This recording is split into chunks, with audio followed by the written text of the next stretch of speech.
Internet का काला सच, rape academy जैसे नेटवर्क का खुलासा और सिस्टम की नाकामी। सोचिए अगर इंटरनेट पर कुछ ऐसे गुप्त ग्रुप्स मौजूद हो जहां इंसानियत को शर्मसार करने वाली सोच सिर्फ मौजूद ही नहीं बल्कि उसे बढ़ावा भी दिया जा रहा हो, जहां लोग गलत कामों को छुपाने के तरीके ढूंढते हो और एक दूसरे को ऐसे व्यवहार के लिए उकसाते हो। क्या ये सिर्फ एक आइसोलेटेड घटना है या फिर एक बड़ा और खतरनाक नेटवर्क? नमस्कार, मैं हूं साक्षी। आज हम बात करें एक ऐसे अंतर्राष्ट्रीय खुलासे की जिसने पूरी दुनिया को हिला दिया है। हाल ही में सामने आई रिपोर्ट्स के अनुसार कुछ ऑनलाइन नेटवर्क्स ऐसे पाए गए हैं जहां खतरनाक और आपराधिक मानसिकता को बढ़ावा दिया जा रहा है। विशेषज्ञों ने इन्हें एक तरह का एकेडमी बताया जहां गलत सोच रखने वाले लोगों को एक दूसरे से जुड़ते हैं और अपनी मानसिकता को बढ़ावा देते हैं।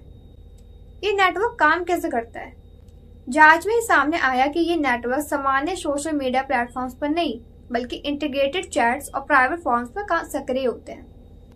इन प्लेटफॉर्म्स पर लोग अपनी पहचान छुपाकर जुड़ते हैं और एक बंद समूह की तरह काम करते हैं। सबसे चिंताजनक बात यह है कि यहाँ पर गलत व्यवहार को सामान्य बनाने की कोशिश की जाती है।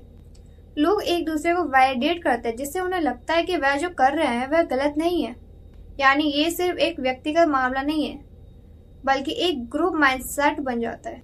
विशेषज्ञों के अनुसार जब कोई गलत सोच अकेले व्यक्ति तक सीमित रहती है तो उसे रोकना अपेक्षाकृत आसान होता है, लेकिन जब वही सोच एक समूह का रूप ले लेती है तो वह तेजी से फैलने लगती है।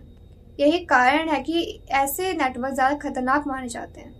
सबसे बड़ा सवाल यही है, क्या ये हमारा सिस्टम इस खतरे से निपटने के लिए तैयार है? हकीकत ये है कि जिम्मेदारी कई हिस्सों में बटी हुई है। ऑनलाइन प्लेटफॉर्म्स, कानून व्यवस्था और अलग अलग देशों के नियम। जब एक प्लेटफॉर्म पर कार्रवाई होती है तो ये नेटवर्क किसी दूसरे प्लेटफॉर्म पर शिफ्ट हो जाते हैं। यानी समस्या खत्म नहीं होती, सिर्फ जगह बदल लेती है। रिपोर्ट्स के अनुसार ऑनलाइन अब्यूसिव कंटेंट में लगातार बढ़ोतरी देखी जा रही है। कई पीड़ित मामले रिपोर्ट ही नहीं करते और जो करते हैं उन्हें लंबी कानूनी प्रक्रिया का सामना करना पड़ता है। इसका सबसे ज्यादा असर उन लोगों पर पड़ता है जो इस तरह के अपराधों का शिकार होते हैं। कई बार वह लोग सामने आने से डरते हैं क्योंकि उन्हें सिस्टम पर भरोसा नहीं होता। कुछ मामलों में तो न्याय की प्रक्रिया ही उन्हें और ज्यादा मानसिक तनाव में दे देती है। अब ये समस्या सिर्फ किसी एक देश का सीमित नहीं है, ये एक ग्लोबल चैलेंज बन चुकी है जहाँ तकनीक का इस्तेमाल गलत दिशा में किया जा रहा है और यही सबसे बड़ी चिंता की बात है। तो सवाल यही है, क्या हम इस डिजिटल खतरे को समय रहते समझ पाएंगे या फिर ये समस्या हमारी सोच से भी ज्यादा बड़ी बन चुकी है? सिर्फ एक खबर नहीं बल्कि एक चेतावनी है। और ऐसे ही जरूरी खबरों को जानने के लिए जुड़े रहें हमारे चैनल के साथ। तब तक के लिए धन्यवाद।